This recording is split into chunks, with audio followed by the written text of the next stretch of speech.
Septembre 1944. L'Europe brûle depuis 5 ans. L'armée allemande, qui en 1940 avait traversé les plaines de France en quelques semaines, se vide de son sang sur 2 fronts. À l'est, les soviétiques avancent sans relâche. À l'ouest, les Alliés ont rompu la Normandie et poursuivent maintenant une Wehrmacht en retraite à travers la Belgique et les Pays-Bas. La guerre semble proche de sa fin. Les généraux britanniques sentent que le moment est maintenant ou jamais. Alors, le maréchal de terrain Bernard Montgomery présente un plan audacieux, un plan qui, s'il fonctionne, pourrait terminer la guerre avant Noël. On l'appelle Opération Market Garden. Mais à 80 km du front, caché parmi les forêts et fermes du nord-est de la Hollande, reposent 2 divisions blindées SS que les services de renseignement alliés sous-estiment délibérément. Et à la tête de ces divisions, un général de 50 ans né dans les montagnes du Harz, vétéran de la Première Guerre mondiale, pilote de combat, officier des Waffen-SS depuis ses premiers jours, le SS Obergruppenführer Wilhelm Bittrich.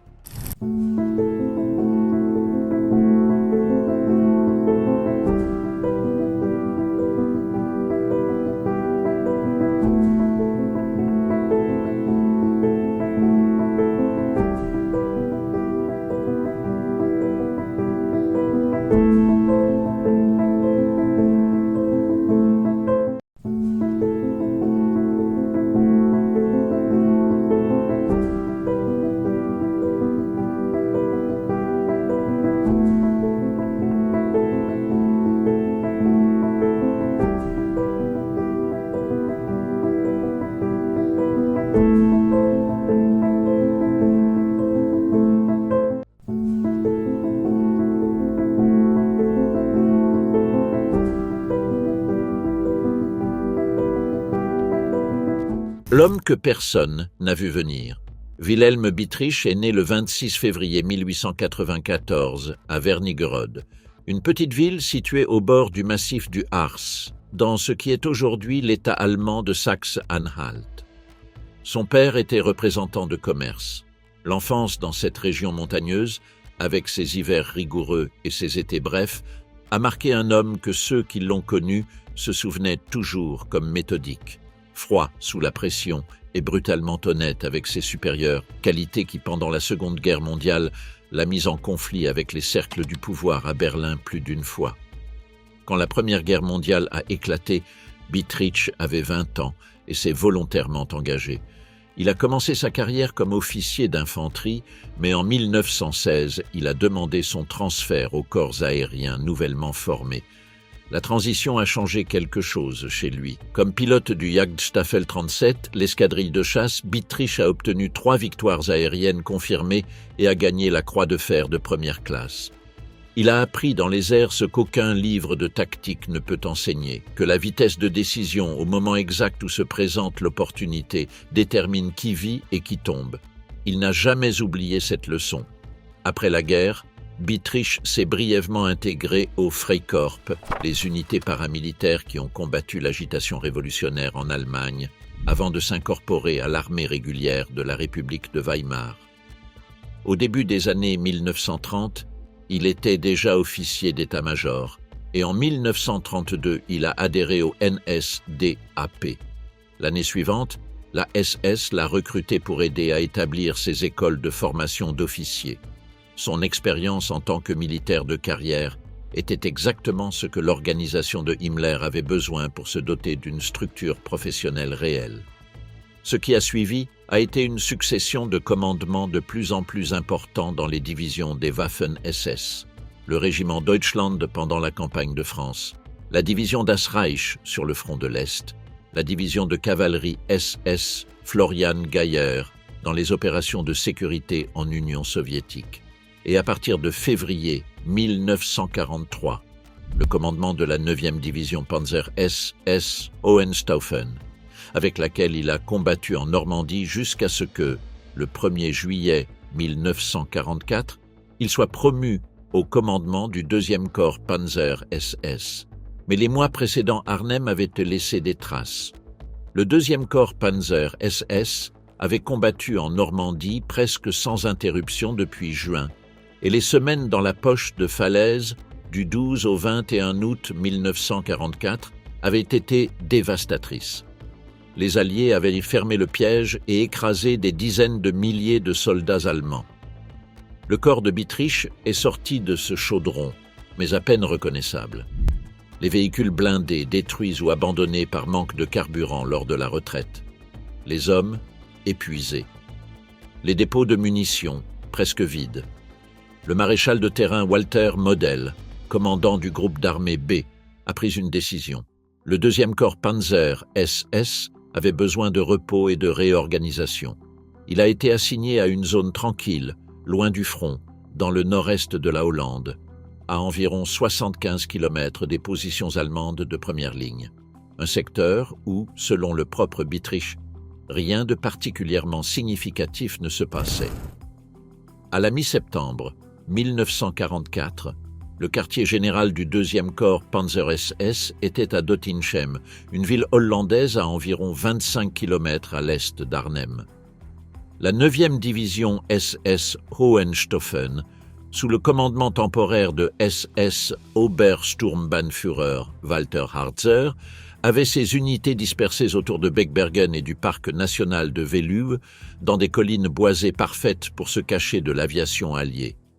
La 10e division SS Frundsberg, sous les ordres de SS Brigadeführer Heinz Harmel, se concentrait plus au sud-est, à Ruhrlo et ses alentours. Les 2 divisions réunies n'atteignaient pas 9000 hommes. Elles avaient laissé en France leur meilleur équipement. De fait, le 17 septembre, les unités de Harzer étaient en plein transfert de matériel vers l'Allemagne. Les derniers wagons chargés de véhicules semi-chenillés endommagés attendaient sur les voies ferrées pour partir cette même après-midi vers Siegen, où la Hohenstaufen devait se réincorporer et recevoir des remplaçants. Et à ce moment précis, le ciel au-dessus des Pays-Bas s'est rempli d'avions. 10 heures du matin, le 17 septembre. L'alarme est arrivée d'abord par le son. C'était le bruit qui est arrivé avant tout rapport, avant tout coup de téléphone. Un rugissement sourd qui a grandi depuis l'ouest jusqu'à remplir l'horizon. Ceux qui étaient en terrain découvert ce dimanche matin ont levé les yeux et ont vu quelque chose qu'aucun Européen occidental n'avait observé à cette échelle. Des milliers d'aéronefs avançant en formation compacte, les escortes de chasse se balayant à basse altitude entre les colonnes de transport. Des C-47 Dakota par centaines, des planeurs Orsa et Waco remorqués en longue file, des bombardiers moyens qui avaient frappé les positions anti-aériennes allemandes heures avant. À l'hôtel Tafelberg d'Osterbeek, le maréchal de terrain Walter Model était sur le point de s'asseoir à table pour le déjeuner ponctuel de 13 heures, quand les premières explosions et le bruit du moteur de milliers d'aéronefs ont éclaté dans la salle à manger. Son adjoint administratif, le lieutenant Gustav Sedelhauser, se souvenait que le maréchal de terrain était toujours ponctuel à l'obsession pour le déjeuner. Ce jour-là, le déjeuner n'a pas été servi. Model est sorti et a vu les parachutistes descendre sur les prairies à l'ouest. Sa première réaction a été que les Alliés venaient de le capturer, lui, que l'objectif de cette opération était le propre quartier général du groupe d'armée B, installé seulement 3 semaines avant dans ses hôtels élégants d'Osterbeek, à seulement 5 km du pont d'Arnhem. Accompagné de son chef d'état-major, le lieutenant-général Hans Krebs, et de plusieurs officiers, Model a quitté précipitamment le Tafelberg, laissant son repas intact, ses documents, même ses effets personnels. Il monta en voiture et se dirigea vers l'est à toute vitesse, s'arrêtant plusieurs fois en chemin pour alerter différents commandants de secteur sur le débarquement. Le voyage, qui durait normalement une demi-heure, a pris plus d'1 heure. À son arrivée au quartier général de Bittrich à Doetinchem, Model entra agité. Ses premières paroles, selon le propre Bittrich qui s'en souvenait décennies plus tard, étaient « Ils ont presque m'attrapé. Ils cherchèrent le quartier général. Tu te rends compte ? Ils ont presque m'attrapé. » Bittrich le mit rapidement au courant de la situation. Les parachutistes avaient atterri à l'ouest d'Arnhem. Les zones de débarquement étaient proches du pont sur le Rhin. L'ampleur de l'opération, par le nombre d'aéronefs vus, était énorme. Model écouta et puis fixa son regard sur la carte. « Les ponts ne seront pas détruits, dit-il. Quoi qu'il advienne, les ponts se défendent. Absolument. Les ponts ne seront pas sautés. C'était son premier ordre.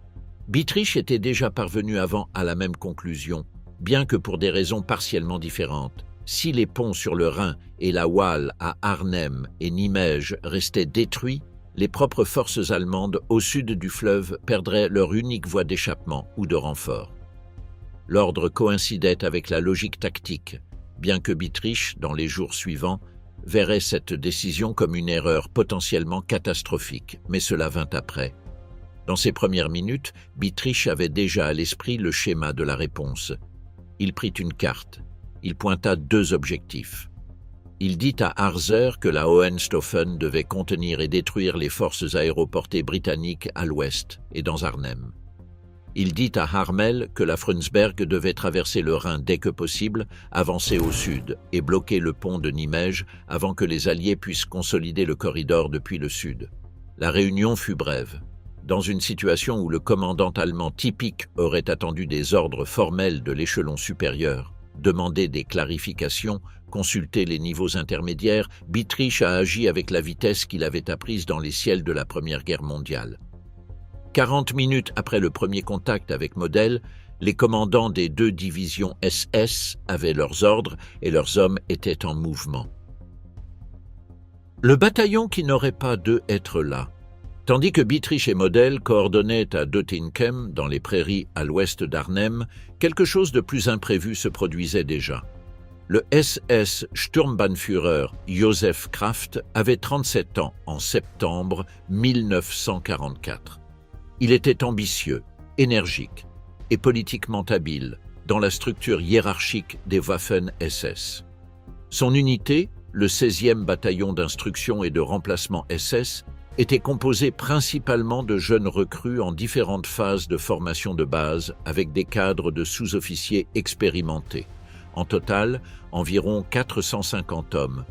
Ils étaient arrivés dans la zone de Wolfez seulement quelques jours avant, déplacés parce que le maréchal de terrain Model avait décidé de s'installer à Osterbeek et les avait littéralement expulsés de leur logement précédent. Kraft choisit de camper dans les forêts et fermes au nord-ouest d'Osterbeek, le long de la route de Wolfez. Par une coïncidence qui changerait le cours de la bataille, ce point était presque au centre des zones de débarquement marquées sur les cartes de planification alliées pour la division aéroportée britannique. Quand les premiers soldats du 1er bataillon de parachutistes et du 3e bataillon de parachutistes ont touché terre dans les prairies et zones boisées à l'ouest d'Arnhem, Kraft a mis quelques minutes à réagir. Il a envoyé des patrouilles de reconnaissance. Il a déplacé ses compagnies vers l'est, les éloignant de la zone d'atterrissage.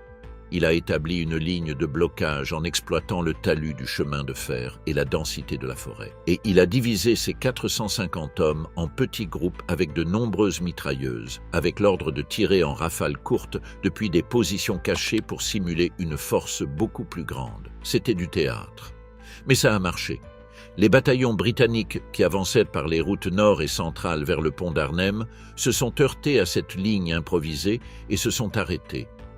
Le problème était que les communications radio des parachutistes britanniques échouaient de manière systématique.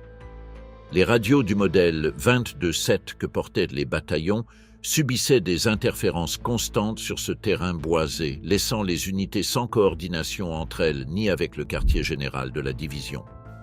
Pour le lieutenant-colonel John Frost, commandant du 2e bataillon de parachutistes, ce même chaos était paradoxalement un avantage. Sa colonne avançait par la route sud, la plus proche de la rive du Rhin, et la rupture des communications maintenait son mouvement dans l'anonymat pendant les heures critiques du premier jour. Frost n'était pas un officier ordinaire. Ancien officier du régiment des Camerons et vétéran de multiples opérations aéroportées en Afrique du Nord et en Méditerranée, il avait gagné sa réputation comme homme qui fonçait en avant quand d'autres hésitaient. Ses propres hommes le décrivaient ainsi. Quand la situation s'assombrissait, Frost avançait. Cet après-midi du 17 septembre, son bataillon a trouvé le trou dans la ligne défensive de Kraft et l'a traversé presque sans opposition. Kraft a enregistré le combat avec la brièveté propre à un rapport de guerre, bien qu'avec l'exagération inévitable. Il a affirmé dans son journal que la ligne de son bataillon avait maintenu la masse des troupes britanniques loin du pont. Et en un sens strict, il avait raison.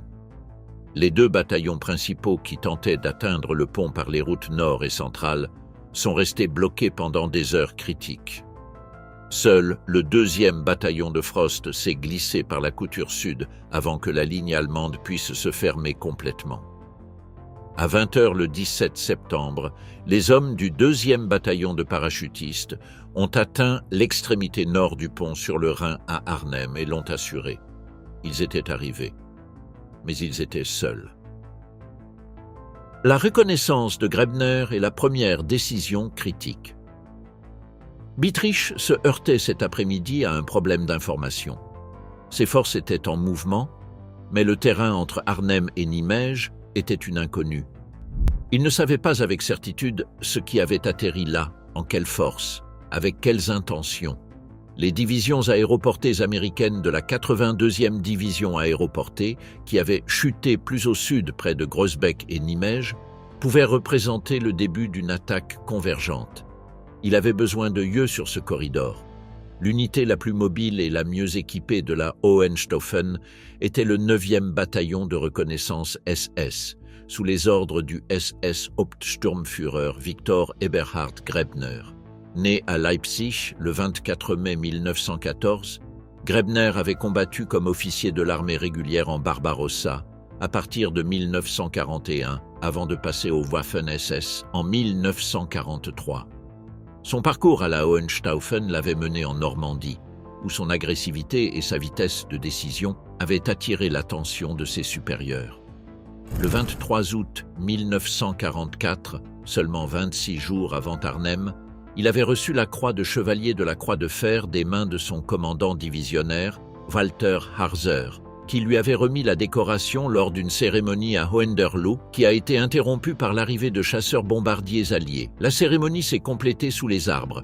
Ce même 17 septembre, avant que les parachutistes britanniques n'arrivent au pont, le bataillon de Grebner avait déjà traversé le pont d'Arnhem en direction du sud, avec ses véhicules blindés, pour effectuer la reconnaissance ordonnée par Bietrich.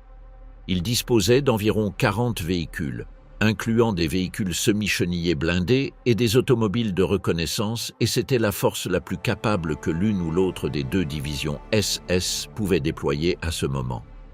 Grebner a parcouru le corridor entre Arnhem et Nimège. Il a trouvé que la zone était raisonnablement dégagée de forces alliées organisées. La 82e division américaine n'avait pas encore atteint les ponts de la Waal et a envoyé son rapport. Cette nuit-là, avec le pont d'Arnhem maintenant aux mains des Britanniques par le nord, Grebner a reçu l'ordre de revenir à Arnhem immédiatement. Bietrich avait gagné ses yeux. Mais maintenant, le chemin de retour de ses yeux passait par un pont que les Britanniques contrôlaient. Ce qui s'est produit le matin suivant a changé la bataille. Le pont, le matin du 18 septembre.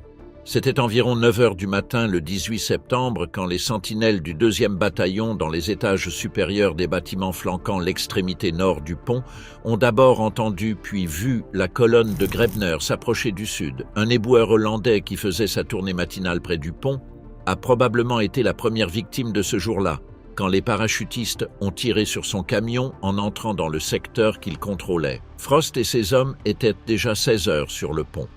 Ils avaient résisté au premier tâtonnement nocturne des forces allemandes, incluant les véhicules de reconnaissance de la 10e division SS qui avaient arrivé du sud en se réorganisant comme Kampfgruppe Brinkmann.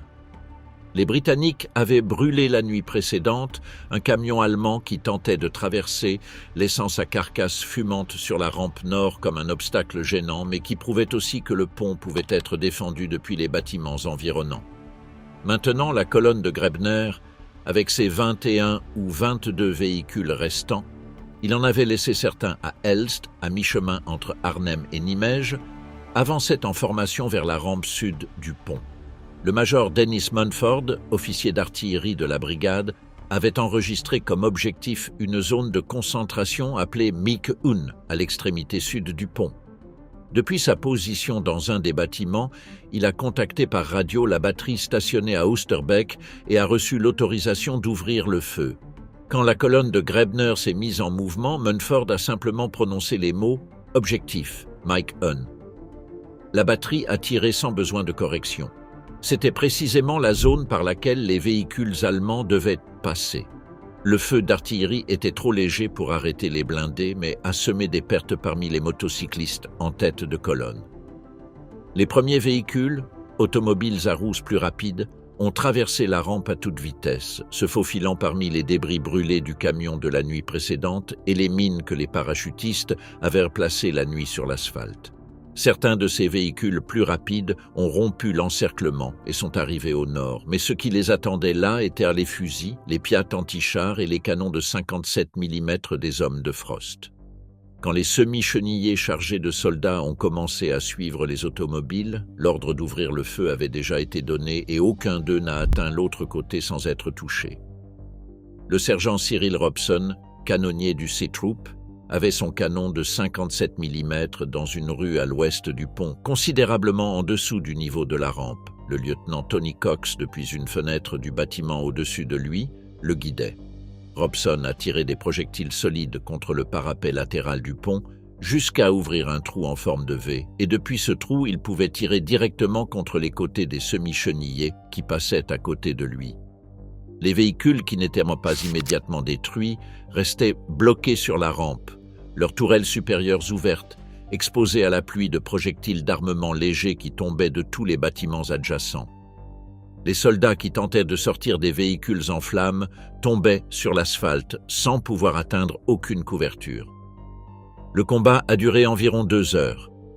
Quand il s'est terminé, 12 véhicules allemands brûlaient sur la rampe et le pont, formant une barricade de fer tordu qui bloquerait le passage pendant des jours. Environ 70 soldats SS avaient été tués. Victor Grebner, qui selon certains témoignages avançait debout dans une automobile d'état-major capturée aux Britanniques en Normandie, est mort pendant l'attaque. Son corps n'a pas été identifié avec certitude dans les jours suivants en raison de l'intensité du feu et des explosions. Pour Bittrich, qui observait les débris fumants depuis son poste de commandement, la perte de Grebner et de son bataillon de reconnaissance n'était pas une chiffre abstraite. C'était son unité de reconnaissance la plus capable, détruite en une matinée. Et l'image des semi-chenillés brûlant sur le pont lui confirma quelque chose qu'il pressentait déjà. Le pont d'Arnhem ne serait pas repris facilement. Tandis que les restes du bataillon de Grebner qui avait réussi à survivre cherchaient refuge dans une briqueterie au sud du pont, Bittrich a pris la décision qui scellait le sort des hommes de Frost. Il a ordonné le bombardement systématique des positions britanniques autour du pont. La ligne Spindler et le siège sur Arnhem. Le même 17 septembre, tandis que Frost marchait vers le pont et Kraft improvisait sa ligne de blocage, Bittrich avait donné un autre ordre qui s'avérerait tout aussi décisif.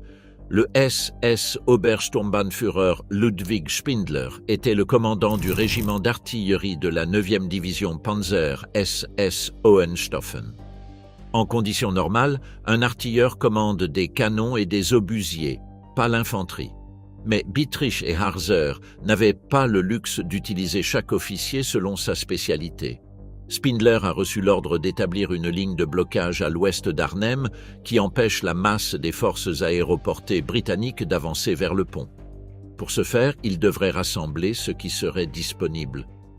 Il a commencé avec 120 hommes de son propre régiment, agissant comme infanterie. Dans les heures suivantes, s'y sont joints des unités de l'armée régulière, du personnel de la Luftwaffe des écoles de sous-officiers, des unités de canons d'assaut, des restes d'autres unités.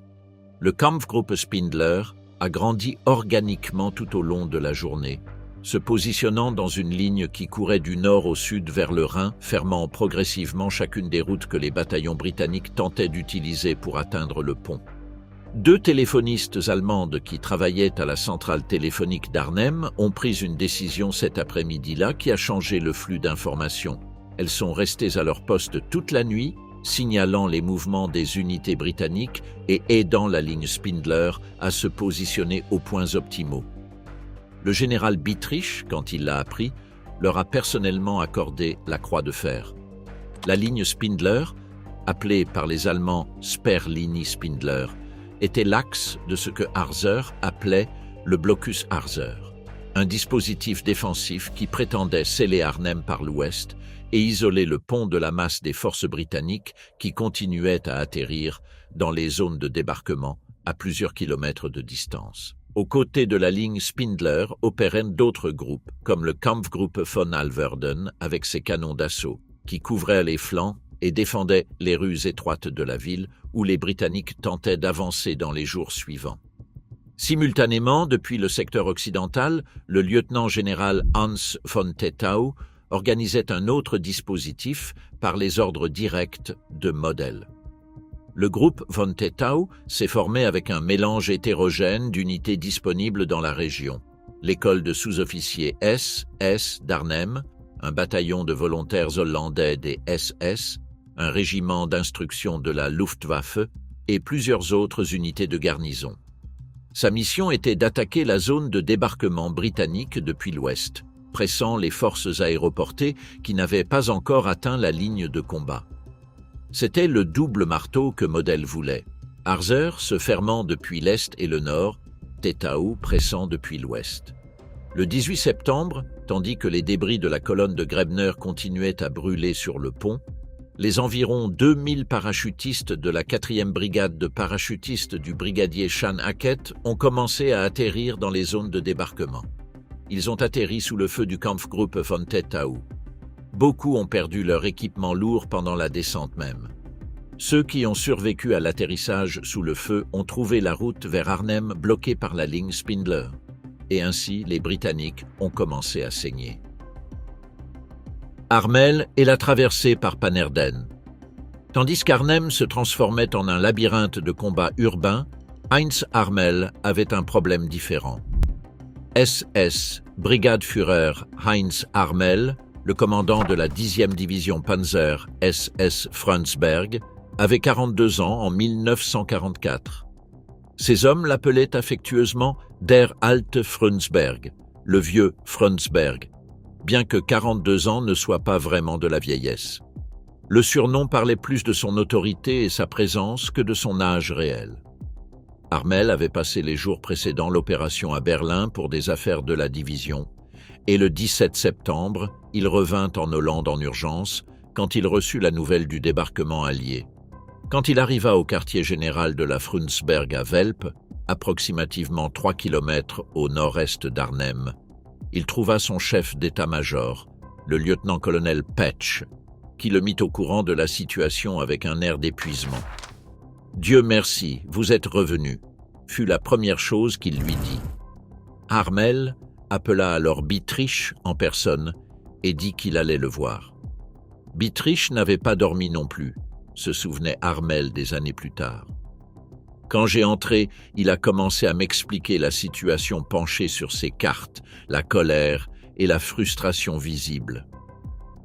L'ordre pour Harmel était clair.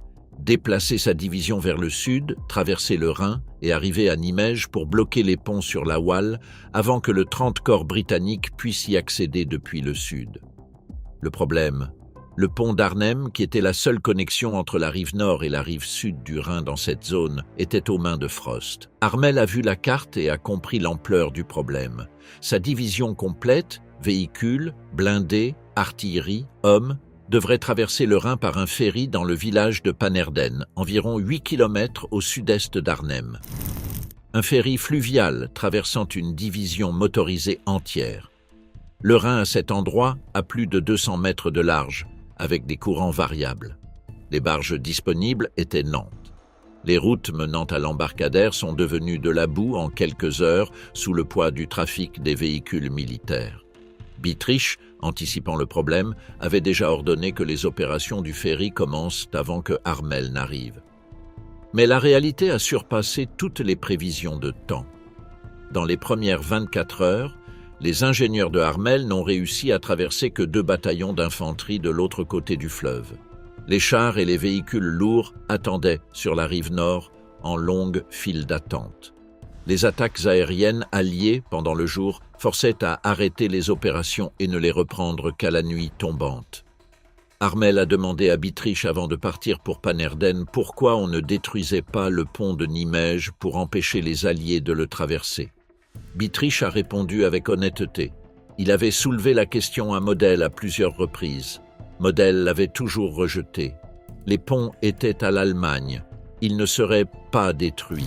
Harmel a écouté et est parti. Il a lui-même considéré en son fort intérieur que si les circonstances changeaient, il ferait ce qu'il considérerait comme militairement nécessaire. Cette ambiguïté entre l'ordre de Model et l'interprétation tactique de ses subordonnés a eu des conséquences dans les jours suivants. Les 88 heures de Frost, la nuit du 17 au 18, du 18 au 19, du 19 au 20, le 2e bataillon de parachutistes a résisté à l'extrémité nord du pont pendant 88 heures sans recevoir de renfort, sans ligne d'approvisionnement, avec les communications coupées avec le reste de la division et avec les réserves de munitions diminuant à chaque heure qui passait. Les hommes de Frost occupaient un réseau de bâtiments autour de la tête nord du pont, la maison du monsieur Terhorst, le bâtiment de la brigade, l'entrepôt des douanes, plusieurs maisons le long de la Marktplatz. Ils avaient creusé des positions dans les sous-sols, transformé les fenêtres en points de tir et rempli les cadres de sacs de terre. Le bruit était constant, le crépitement des mitrailleuses allemandes, le coup sourd des mortiers, le craquement des murs en recevant les impacts de projectiles. Les premières semaines de l'automne hollandais, en 1944, étaient humides. Le Rhin exhalait de la brume les matins et les nuits refroidissaient rapidement. Les sous-sols des bâtiments où les blessés attendaient sentaient le sang et l'antiseptique improvisé, et les médecins travaillaient avec ce qu'ils avaient, qui chaque jour était moins. Bittrich a dit à Harmel qu'il devait rouvrir le pont dès que possible. Model le pressait chaque jour. Dans son propre récit postérieur, Bittrich a reproduit la phrase que Model répétait à chaque visite au quartier général. « Quand est-ce que ce truc finira une fois pour toutes ?» Et Bittrich répondait « En toute ma carrière de soldat, je n'ai jamais vu des hommes combattre aussi durement. » Model répondait sans émotion « Je veux ce pont. » Le Kampfgruppe Knaust, l'unité sous le commandement du major Hans-Peter Knaust, qui opérait avec quelques chars blindés, parmi lesquels des exemplaires des modèles Tiger et Panzer IV récupérés de diverses unités, a commencé ses attaques contre les positions de Frost l'après-midi du 18 septembre. Les Allemands ne tentaient plus de capturer les défenseurs. Ils tentaient de les détruire. La méthode a été méthodique et brutale. Des tirs d'obusiers contre les rez-de-chaussée des bâtiments pour effondrer les structures entières. Les bâtiments s'effondraient sur leurs défenseurs et sur leurs blessés. Ceux qui survivaient à l'effondrement sortaient vers des positions plus exposées. Une petite ville que les parachutistes avaient convertie en forteresse se réduisait pâté de maison par pâté de maison sous le feu d'artillerie allemand. Le 20 septembre, lors de l'un des combats, le lieutenant-colonel John Frost a reçu une blessure d'éclat aux 2 jambes. Il a été transporté à la cave qui servait de poste de secours. Le commandement des combattants actifs s'est reposé sur le major Frédéric Gouf. Cet après-midi-là, les Allemands ont proposé et accepté une trêve de 2 heures pour évacuer les blessés. Frost, en civière, a été amené avec des centaines d'autres blessés à des hôpitaux sous contrôle allemand où ils se convertiraient en prisonniers de guerre. Le 21 septembre, les combats ont continué. Les Allemands du Kampfgruppe Knaust ont réduit méthodiquement les dernières poches de résistance. À midi, l'extrémité nord du pont était de nouveau aux mains des Allemands. Les survivants, la plupart blessés, ont été pris prisonniers. Le 2e bataillon de parachutistes, qui était arrivé au pont avec plus de 700 hommes, avait laissé la majorité d'entre eux dans les maisons détruites ou sur l'asphalte des rues adjacentes. 88 heures. Les ingénieurs allemands ont commencé à retirer les débris carbonisés des véhicules de Grebner de la rampe immédiatement après avoir repris le contrôle. Ils avaient hâte. La priorité était de rouvrir le passage dès que possible pour que les forces de Harmel puissent se déplacer vers le sud pour renforcer Nimège. La bataille pour Nimège. Le 20 septembre, plus au sud, la situation pour les Alliés dans le corridor était différente, mais aussi critique. Les forces du 30 corps britannique, sous le commandement du lieutenant-général Brian Horrocks, avaient quitté leur position de départ en Belgique le 17 septembre avec l'objectif d'avancer presque 100 km par une seule route principale pour atteindre le pont d'Arnhem en 48 heures. Cette route traversait Valkenswaard, Eindhoven, Wegel et Nimège sur un tracé surélevé et étroit, si exposé aux flancs que les parachutistes américains de la 101e division aéroportée avaient déjà commencé à l'appeler Hell's Highway, l'autoroute de l'enfer, avant que le 30 corps n'ait seulement parcouru le premier dixième de son trajet. Les problèmes ont commencé à Son, à quelques kilomètres à peine d'Eindhoven. La 101e division aéroportée du général Maxwell Taylor avait atterri au nord d'Eindhoven le 17 septembre avec la mission de capturer le pont sur le canal Wilhelmina dans le village de Son. Les parachutistes américains sont arrivés au pont. Mais les Allemands l'ont fait sauter à la dernière minute quand les premiers hommes du 506e régiment d'infanterie parachutiste étaient déjà à quelques mètres de ses têtes. L'explosion a ébranlé les champs environnants et lancé des poutres d'acier dans le canal. Les ingénieurs américains se sont mis au travail immédiatement pour construire un pont de ponton provisoire, mais le processus a duré presque 36 heures. Le char de tête du 30 corps est arrivé à son tard le 18 septembre pour trouver la passerelle d'urgence toujours inachevée. À Nimège, 40 km plus au nord, la situation pour la 82e division aéroportée du général James Gavin n'était pas moins compliquée. Gavin avait 37 ans et était le général de brigade le plus jeune de l'armée américaine. Ces hommes avaient sauté dans 3 combats avant la Hollande, Afrique du Nord, Sicile, Normandie, et lui en personne avait sauté avec eux à chaque opération. Il savait ce que c'était que combattre dès la première seconde. Mais Nimège était une ville de 90 000 habitants, avec un pont de 9 travées sur la Waal qui mesurait presque 500 mètres de longueur, et les forces de Harmel construisaient des positions défensives à ses accès méridionaux depuis l'après-midi du 17 septembre.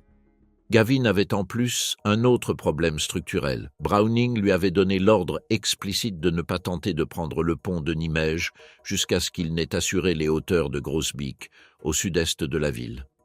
Ces hauteurs dominaient le terrain environnant et c'était la seule position d'où les Allemands pourraient accumuler des forces pour tomber sur les flancs du corridor depuis la forêt du Reich. L'ordre avait une logique tactique, mais signifiait que le pont de Nimège restait pendant des heures sans une attaque décidée, tandis que les forces de Harmel arrivaient de Pannerden et s'établissaient dans leur position. Quand le 30 corps et Gavin coordonnèrent enfin l'assaut au pont le 20 septembre, la solution qui s'imposa était aussi audacieuse que désespérée. Traverser la Waal en barque d'assaut au point où le fleuve a plus de 400 mètres de large, sous le feu ennemi direct, en plein jour. L'unité désignée était le 3e bataillon du 504 régiment d'infanterie parachutiste, sous le commandement du major Julian Cook, qui avait 26 ans. Cook a appris la mission et l'a décrite comme si on lui demandait de recréer le débarquement d'Omaha Beach, lui seul. Beaucoup de ces hommes n'avaient jamais été dans une petite embarcation. Les barques d'assaut, 26 au total, ont tardé à arriver jusqu'à bien avant dans l'après-midi.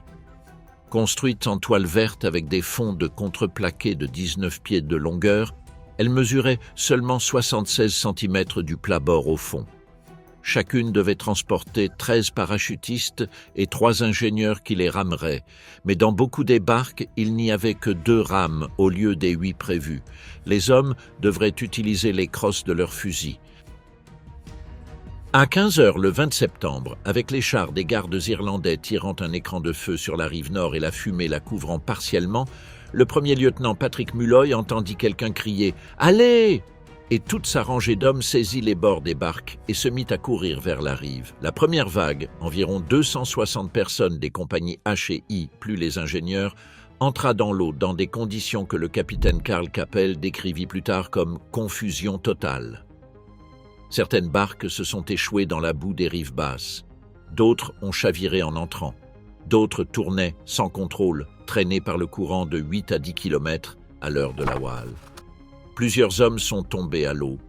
L'un a dû être secouru par Capel, qui s'est lancé à la rivière et l'a sorti à flot, arrivant épuisé à la rive opposée.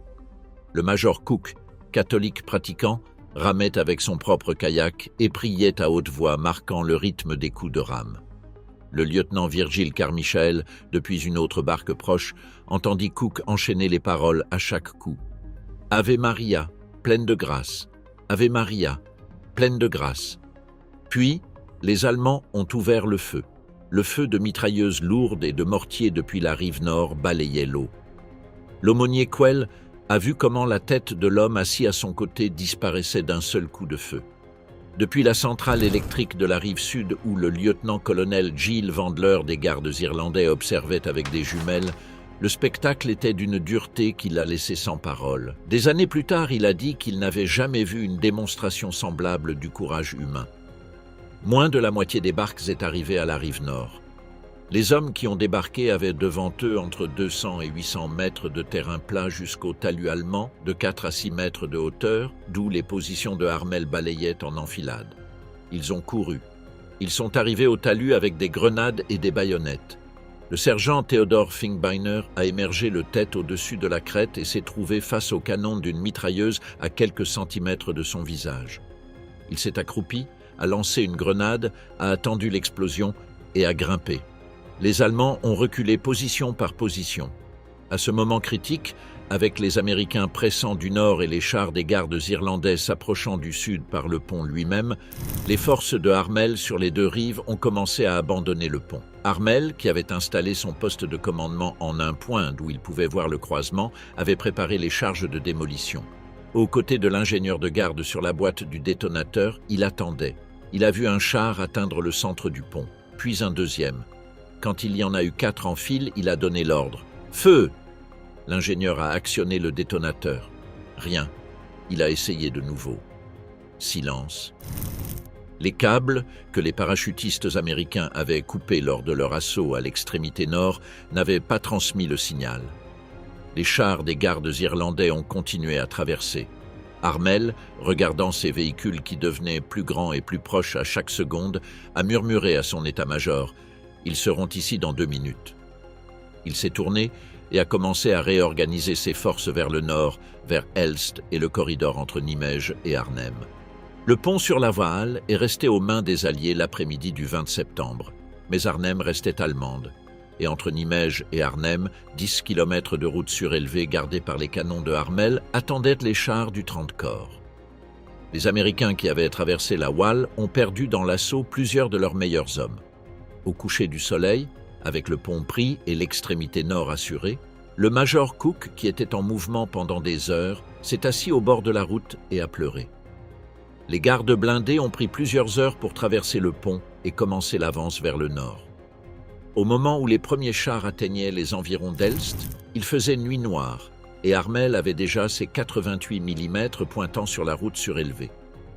Le 30 corps a arrêté son avance jusqu'au lendemain. Arnhem était à 10 km.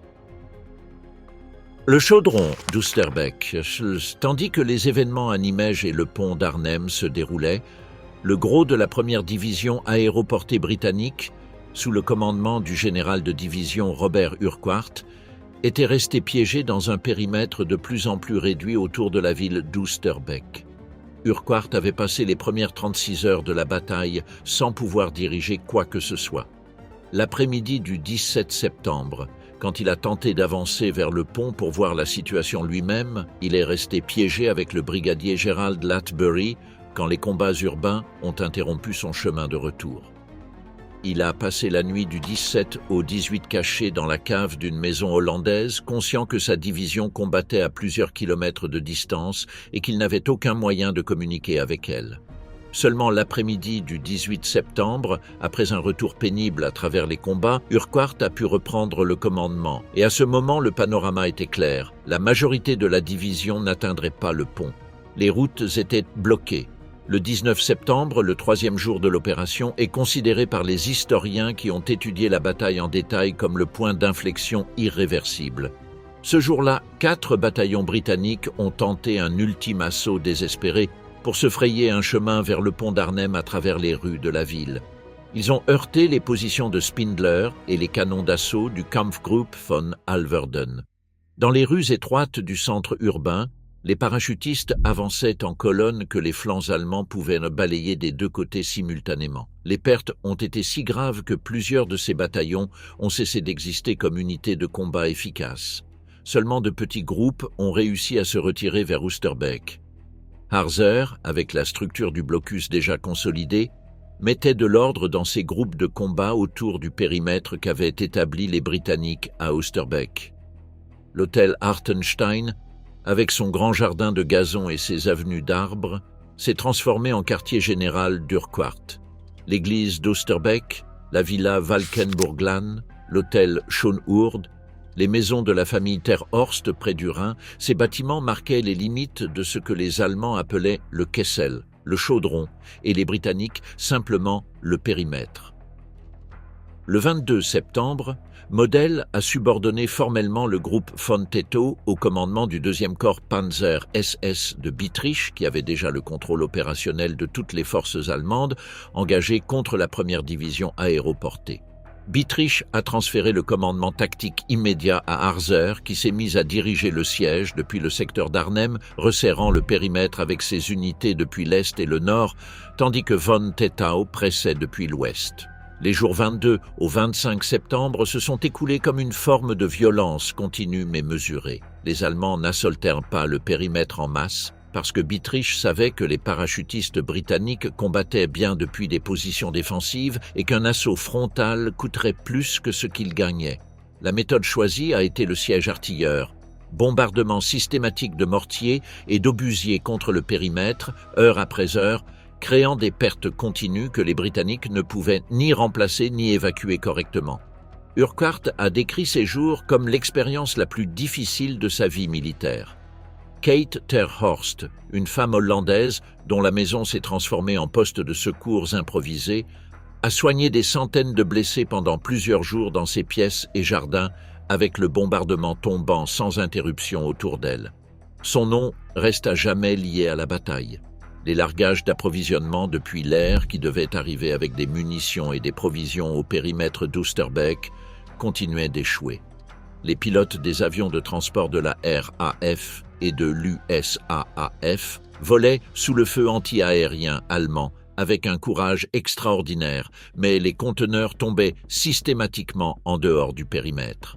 Les Allemands récupéraient le matériel allié.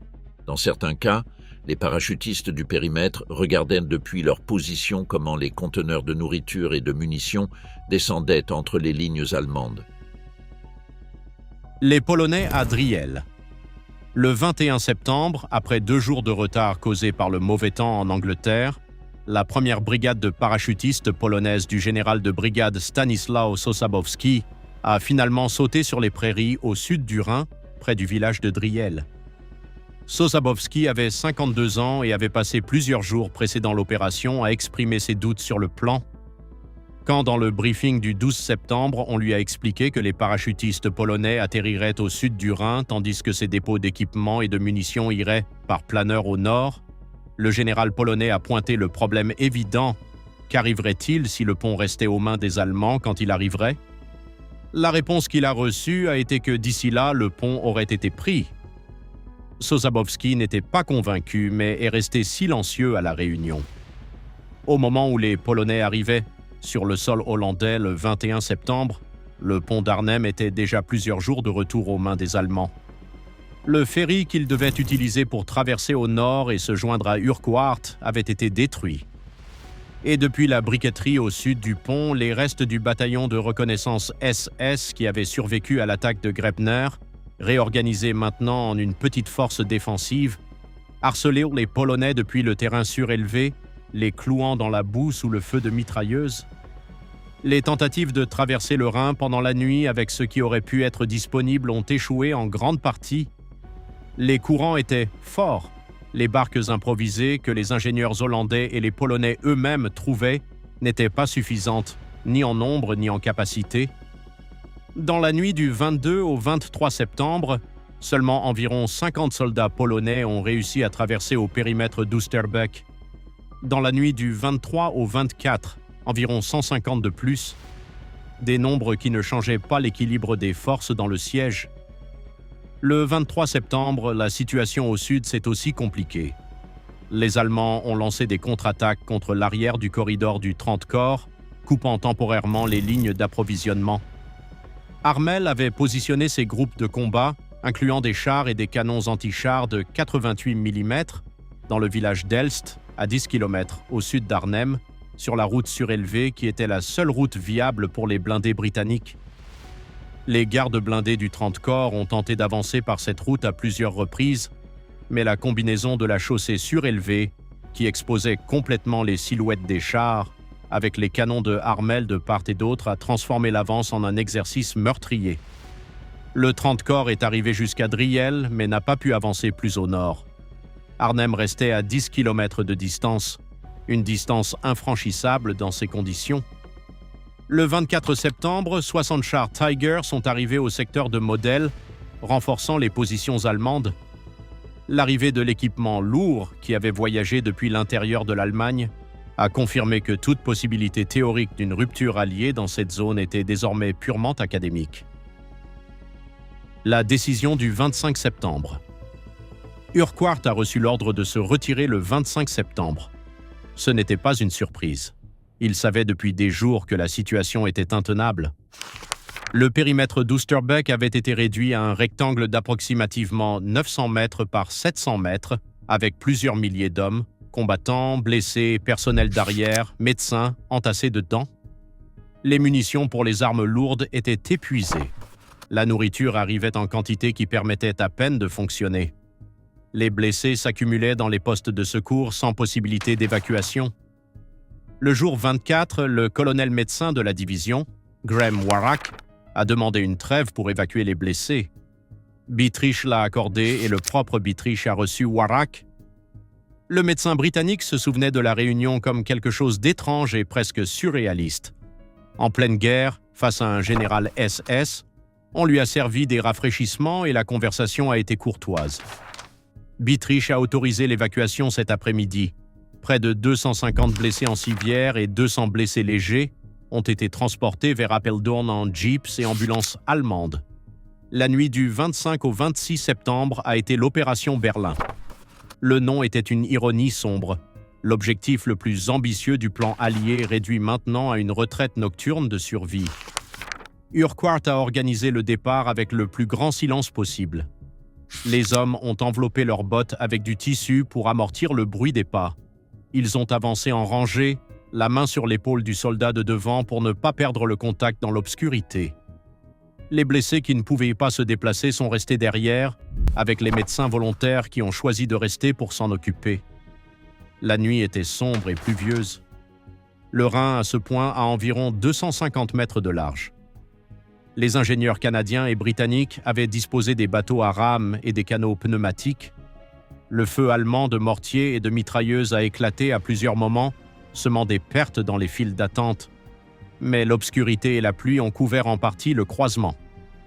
Plus de 2398 hommes ont réussi à traverser vers le sud avant l'aube, incluant le général de division Urquhart. Environ 300 de ceux qui ont tenté de traverser ont été tués ou sont restés prisonniers pendant l'opération. Et à l'aube du 26 septembre, des centaines d'hommes de plus restaient piégés sur la rive nord, incapables de traverser à la lumière du jour sous le feu allemand. Ils ont été capturés. La première division aéroportée britannique avait commencé l'opération avec plus de 10 000 hommes. À la fin du bilan, 1485 sont morts au combat et plus de 6400 ont été capturés. Le nombre exact des blessés qui n'ont pas pu être évacués et sont restés aux mains des Allemands a dépassé 3000. Le prix est la question. L'opération Market Garden a démontré quelque chose que les planificateurs militaires de l'époque savaient en théorie mais ont oublié dans la pratique, que l'information que tu n'as pas vaut plus que celle que tu as mal. Les services de renseignement alliés s'avèrent de la présence d'unités SS blindées dans la zone d'Arnhem. Le s'avère depuis au moins le 10 septembre, quand le quartier général de la 2e armée britannique du général Dempsey avait émis une note interne avertissant de la présence de formations Panzer en cours de réorganisation en Hollande. Le savait le réseau de résistance d'Arnhem. Le chef du renseignement clandestin de la ville, Henry Knapp, avait envoyé des rapports tout au long de la semaine précédant le saut identifiant la présence d'unités blindées dans les forêts au nord et nord-est d'Arnhem. L'un de ses agents avait détecté des chars avec des marques distinctives, des lettres en forme de F inversées et une balle à la base, que Knapp a identifié au moyen d'un manuel allemand capturé comme appartenant à la 9e division Panzer SS Hohenstaufen. Et le savait le jeune officier de renseignement du 1er corps aéroporté allié, le major Brian Urquhart, sans aucun lien familial avec le général Roy Urquhart, qui le 15 septembre avait obtenu 5 photographies aériennes d'un vol de reconnaissance RAF au-dessus de la zone d'Arnhem, dans lesquelles, avec une loupe, on pouvait clairement voir la silhouette de véhicules blindés allemands, certains à moins de 2 km des zones de débarquement marquées sur les plans de l'opération. Ce même 15 septembre, Brian Urquhart a apporté les photographies au bureau du général Browning. Il les a placées sur la table. Browning les a étudiées une par une. Selon la reconstruction que le propre Urquhart a faite des années plus tard, Browning a dit « Moi, à votre place, ne m'inquiétera pas pour ces choses. » Et puis, pointant les véhicules blindés dans les images, « De toute façon, ils ne sont probablement plus opérationnels. » Urquhart a insisté, qu'ils soient opérationnels ou non, ils restèrent des chars avec des canons. Browning n'a pas modifié sa position. Le jour suivant, le 16 septembre, le CHAEF, le quartier général suprême allié, a émis son sommaire de renseignement numéro 26, qui incluait l'avertissement explicite que Lundy, la 9e division SS Panzer et présumément la 10e ont été rapportées se retirant vers la zone d'Arnhem en Hollande. Elles y recueilleront probablement de nouveaux chars d'un dépôt rapporté dans la zone de Cleves. Ce sommaire avait causé une telle préoccupation au général Bedell Smith, chef d'état-major d'Eisenhower, que Smith s'était personnellement approché de Montgomery pour exprimer ses doutes sur l'opération. Montgomery l'avait renvoyé avec la même réponse. Les divisions étaient trop affaiblies pour être une menace réelle. Browning, à son tour, avait informé son propre chef d'état-major des préoccupations d'Urquhart. La réponse institutionnelle avait été de caractériser le jeune officier de renseignement comme quelqu'un dont la perspective était teintée par l'épuisement nerveux et qu'il tendait à être quelque peu hystérique, probablement par excès de travail. Le jour suivant, après avoir montré les photographies à Browning, Urquhart a été visité par le médecin du corps, qui lui a suggéré de se reposer et de prendre un congé. On lui a dit de rentrer à la maison. Il a été relevé du service actif la veille de l'opération la plus grande dans laquelle il aurait pu participer dans sa carrière. La dynamique institutionnelle qui a déclenché cette décision est l'une des plus étudiées dans les analyses académiques de Market Garden. Le brigadier Gordon Walsh, chef d'état-major du 1er corps aéroporté britannique, l'a résumé avec franchise dans les déclarations ultérieures. Le quartier général du 21e groupe d'armée était notre principale source de renseignement et nous prenions ce qu'on nous donnait comme vérité. Et la vérité officielle qui émanait du quartier général de Montgomery était que l'armée allemande en Hollande était au bord de l'effondrement total. Un optimisme que personne dans la chaîne de commandement ne trouvait convenable de remettre en question publiquement quand l'opération était déjà en cours. Cet optimisme avait des racines compréhensibles mais dangereuses. Après la rupture de la Normandie en août, les divisions allemandes avaient reculé à travers la France et la Belgique dans une débandade qui, aux observateurs ralliés, semblait une désintégration totale. Anvers était tombé le 4 septembre pratiquement sans combat. L'armée allemande à l'ouest semblait terminée. Ce que les planificateurs de Market Garden n'ont pas détecté ou n'ont pas voulu détecter était que la Wehrmacht, comme elle l'avait démontré dans la Première Guerre mondiale et sur le front oriental, avait une capacité extraordinaire à reconstituer ses forces quand on lui donnait même un bref intervalle de réorganisation. Et le 2e corps Panzer SS de Bietrich s'était déjà reconstitué pendant plus de 2 semaines dans les forêts au nord-est d'Arnhem. Il y a un détail que les historiens citent fréquemment comme le symbole le plus précis de cet échec de perception. Le 11 septembre, quand l'équipe d'avant-garde du quartier général de Model arriva à Oosterbeek pour inspecter les logements possibles, l'un de ses membres, le lieutenant Gustav Sedelhauser, visita les hôtels de la ville et fut particulièrement satisfait des installations du Hartenstein et du Tafelberg. Il remarqua particulièrement les magnifiques logements et fit remarquer que l'équipe n'avait pas pu rester plus de quelques jours nulle part pendant des semaines et espérait pouvoir faire la lessive. Sedelhauser choisit le Tafelberg pour modèle. Le Hartenstein, avec ses grands jardins et ses chambres supplémentaires, serait réservé pour l'état-major. Pour le 15 septembre, le quartier général du groupe d'armée B de Model était pleinement opérationnel à Oosterbeek, à 3 km des zones de débarquement prévues pour la 1re division aéroportée britannique. Le réseau de résistance hollandais le savait. L'un des agents de Knapp avait observé une enseigne quadrillée blanc, rouge et noir sur l'entrée du Tafelberg, la bannière d'un commandant de groupe d'armées allemand, et l'avait signalé. le rapport est arrivé aux canaux alliés. Mais ni cette donnée n'a modifié les estimations officielles. Quand la bataille s'est terminée, les questions sur qui avait échoué et en quoi n'ont pas tardé à se multiplier. Le général Montgomery a défendu Market Garden jusqu'à la fin de sa vie comme une opération qui était à 90% du succès. C'était une affirmation que les survivants d'Arnhem trouvaient difficile à partager.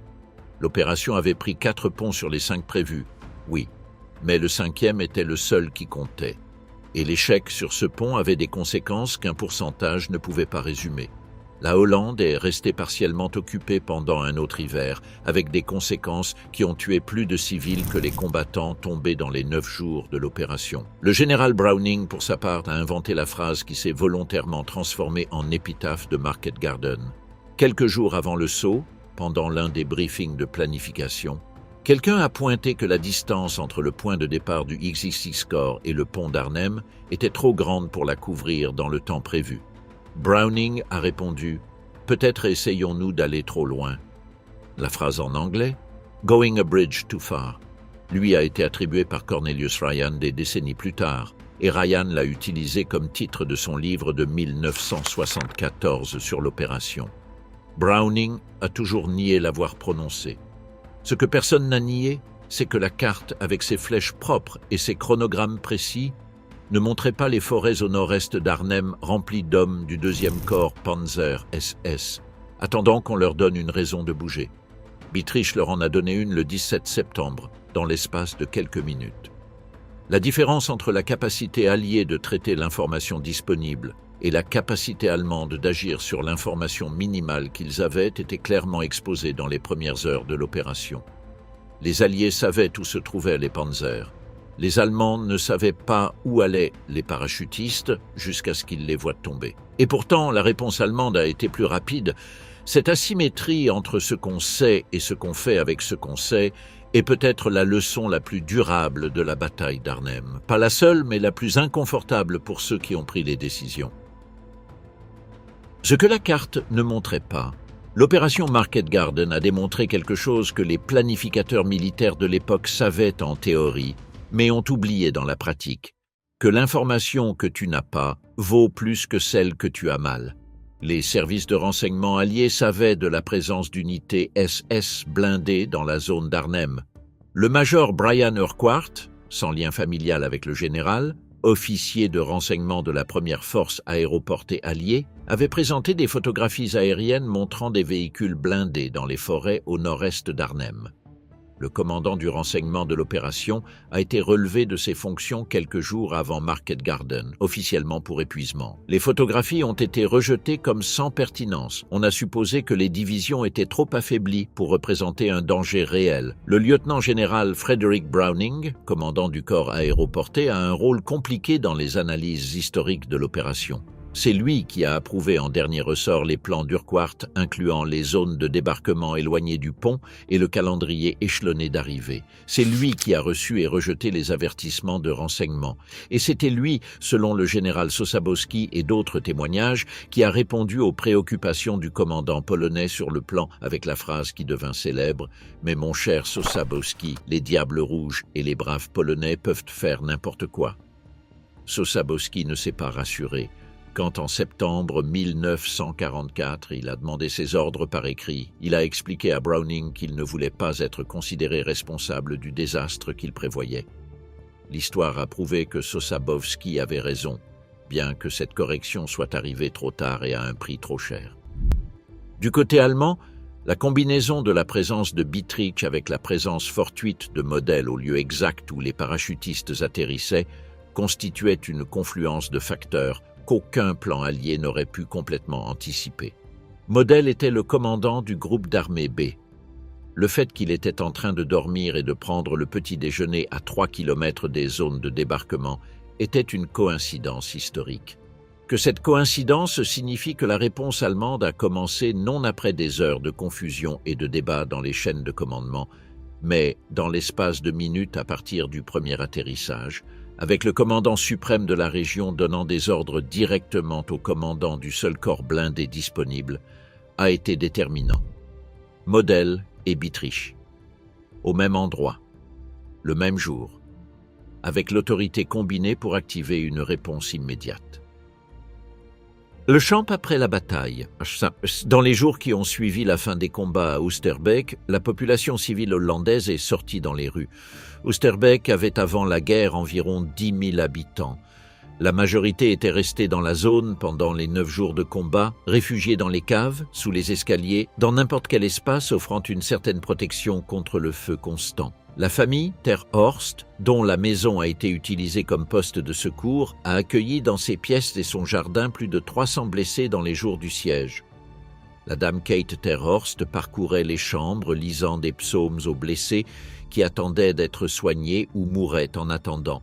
Quand les combats se sont terminés, les voisins d'Oosterbeek ont trouvé leur ville transformée.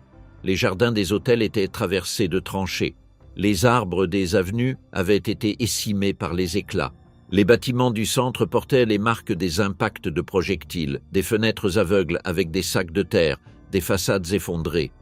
L'odeur de poudre à canon et de terre remaniée a pris des semaines à se dissiper. Les morts alliés ont été récupérés et enterrés initialement dans des cimetières de campagne improvisés. Avec le temps, la Commonwealth War Graves Commission a établi le cimetière de guerre d'Oosterbeek sur le terrain de la villa Hartenstein, où reposent maintenant plus de 1750 soldats alliés dans des tombes ordonnées sous les chênes du jardin. La plupart étaient de jeunes gens de 20 ans, en provenance d'Angleterre, d'Écosse, du pays de Galles, de Pologne, d'Irlande. Les vétérans qui ont survécu sont retournés à Oosterbeek pour la première fois en 1945 et ont continué à revenir chaque année.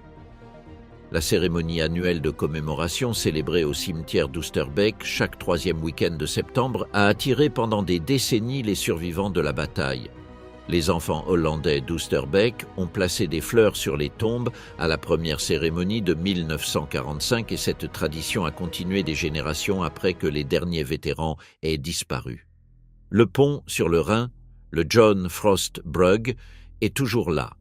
Sur lui passent chaque jour les voitures et les camions d'une ville européenne prospère et tranquille, sans que ses passagers pensent nécessairement aux semi-chenillés en feu de Grebner, ou aux caves humides où les hommes de Frost ont tenu leurs 88 heures.